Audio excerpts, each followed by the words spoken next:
Hello दोस्तों, नमस्ते, राधे राधे। अपने यूट्यूब चैनल मैं आपकी साधना दुबे अपने यूट्यूब चैनल पे आप सभी का स्वागत करती हूँ दोस्तों। आज मैं बहुत सुंदर, बहुत ही मनमोहक, चटाकेदार शोहर का उठान गीत लेके आई हूँ दोस्तों। आप लोग सुनिए, सुन के आनंद लीजिए और अपनी छोटी बहन को अपना दुलार प्यार आशीर्वाद खूब ढेर सारा दीजिए।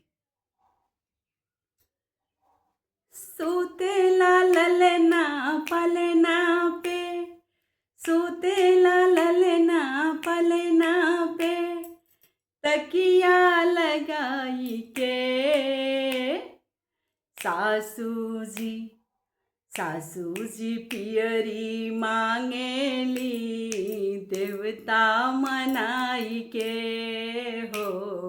सासू जी पियरी मांगेली, देवता मनाई के। सोतेला ललना पलना में, सोतेला ललना पलना में, तकिया लगाई के सासू जी, सासू जी पियरी मांगेली, देवता मनाई के। सासू जी पियरी मांगेली, देवता मनाई के। सोतेला ललना पलना में, तकिया लगाई के जेठनी जी लेडू, जेठनी जी हरवा मांगेली, लेडू बनाई के। जेठनी जी हरवा मांगेली, लेडू बनाई के। सोतेला ललना पलना में, सोतेला ललना पलना में, तकिया लगाई के। सोतेला ललना पलना में, तकिया लगाई के। नंदी जी कंगना मांगेली, कजरा लगाई के।